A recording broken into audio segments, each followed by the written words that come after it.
Okay, so we're now taking the back roads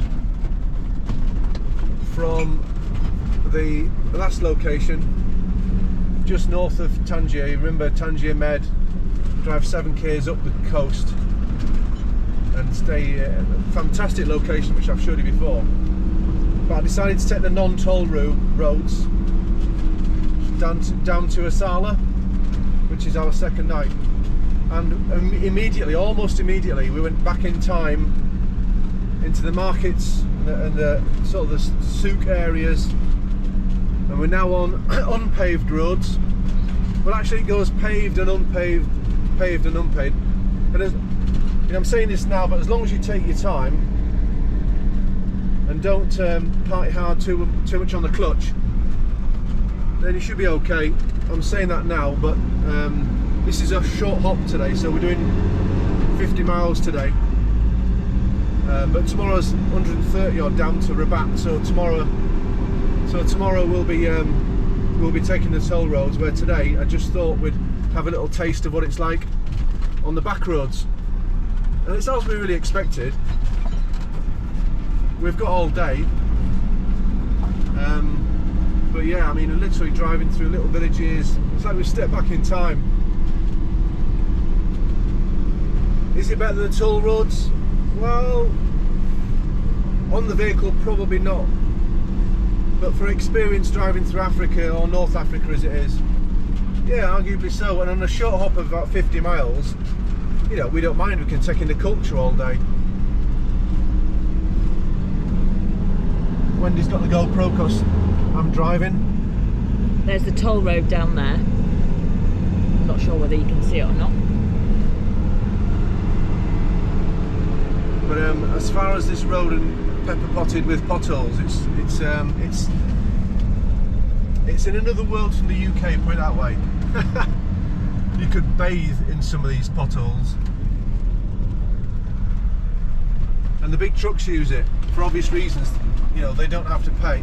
Well, they don't have to pay the tolls on the toll roads. And everyone's really helpful and friendly, and you know, wave and all that kind of stuff.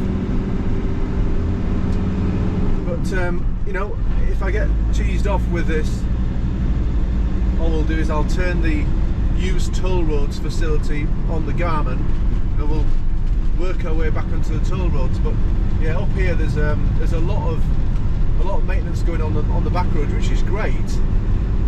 But to be using the roads at the same time as the maintenance is ongoing, it's a bit of a pain. Look at the road giving way to the right here, Wendy. See it?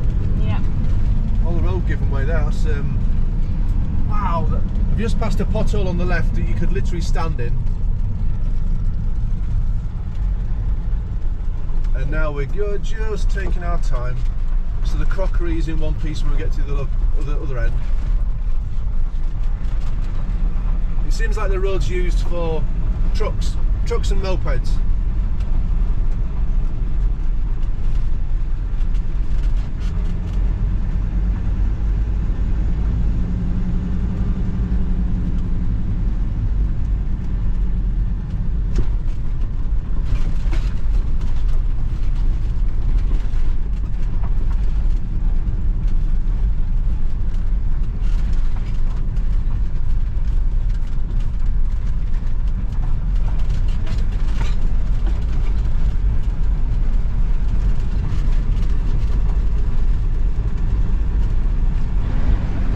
Hello and welcome to Asilah. This is about 50 odd miles down the coast from where we've just come from, and about 35-40 down the coast from Tangier. It's not far. And we found a lovely park up as per normal on Park for Night or iOverlander, which is us there. So this is a car park on the side of the harbour really, and there's the walled city of Asilah. So we're going to have a walk around and have a look through the streets and through the Medina. Comes highly recommended. I think we might even do a non-travel day tomorrow. and then gives me time to edit some videos, and then we'll move on. The next location is Rabat. That's 130 odd miles.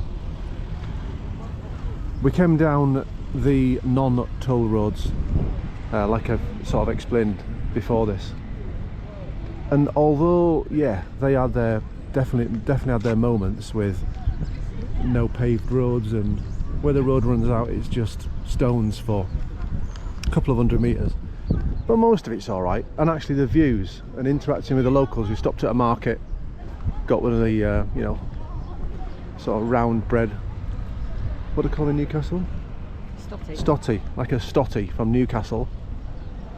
I've just had half of that for my lunch and it was amazing, lovely. Bit of ham, bit of tomato, bit of cheese. And now we're going to work our way through, and we're going to go into the Port de Asilah gate over there, and then we'll probably just work our way around the city, actually, just probably through the back streets, just taking in all the culture, hopefully. But yeah, lovely little park up actually, in a car park just in the corner. I think it's going to cost us 50 dirhams. Sounds a lot, but it's not a lot actually. 12 dirhams to the pound. Not bad, and it's guarded overnight as well. Well, they say it's guarded. There's a guard there now. Whether he stays there overnight is a different matter. Last night's was guarded, but he waited till 10 o'clock and then thinned out, went home. So it's not really guarded. Might have a walk on the on there and see what it's about. So we've only walked about 100 meters, and we're now looking out to the beautifully coloured sea.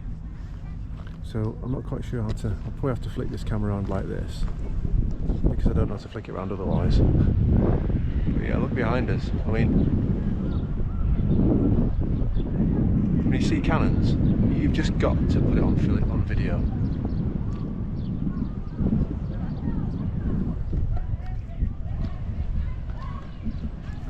It's really special. It's nice and quiet because we're out of tourist season. Although it's still warm, I'm in t-shirt and shorts now. Flip-flops job.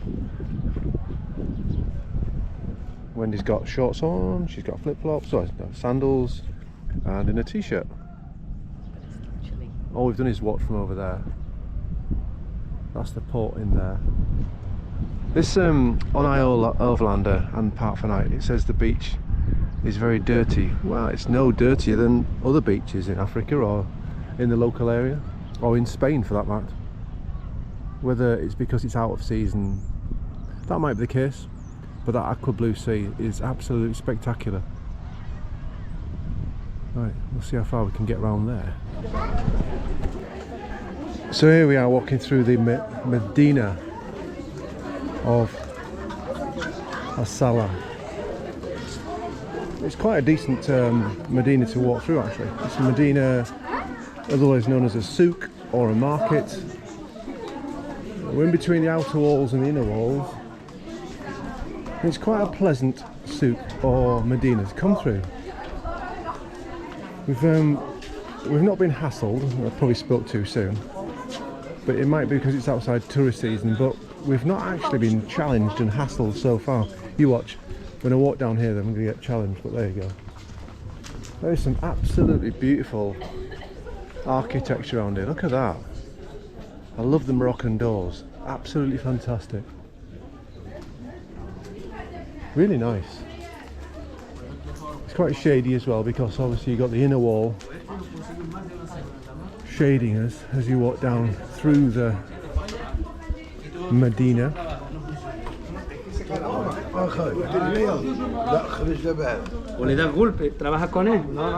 waiting to be challenged by someone to give them money to film them on my GoPro, but it's not happened yet. But there's loads of time for that to happen yet.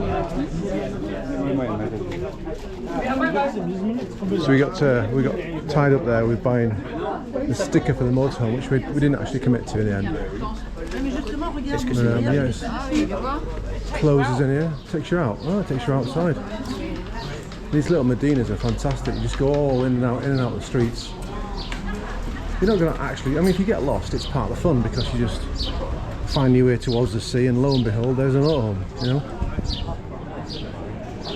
And we're back out the walls now.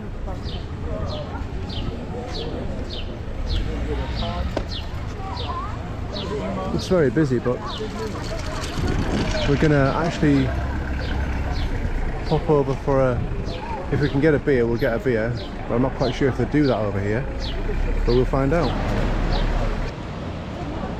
So if you walk to the southern end of Asilah and you keep going through the Medina, you stumble on this beautiful sight. Absolutely beautiful, and there's a breeze as well. It's only 21 degrees today, but because we've travelled down through Europe, 21 degrees feels quite warm.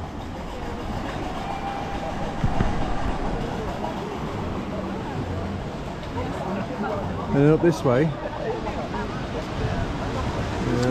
you know, the seaweed obviously spoils the aqua water, but our motorhome is just the other side of that wall there. And this is Asilah, the walled city.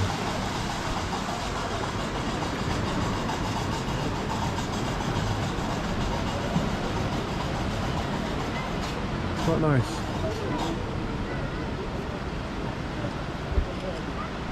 You don't get hassled as much as other, you know, other places with markets or souks or medinas as they call them here, where sometimes you get hassled all the time just to buy stuff, you know. Some guy just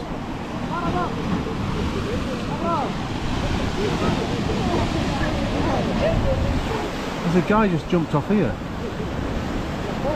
He just jumped off there, and you can touch the floor.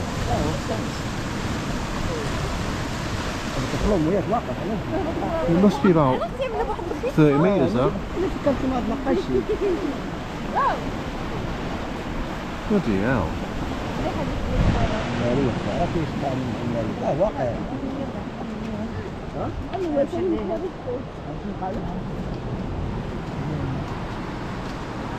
Stinks of. I think some people use this as a toilet. This end of this.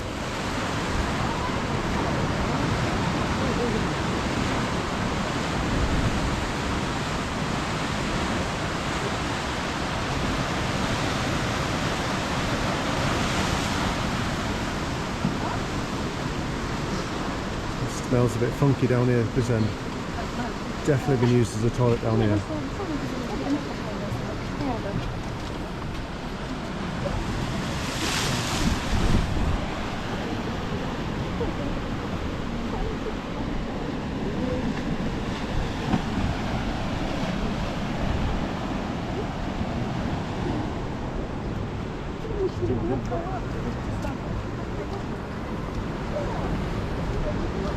Hi Wendy.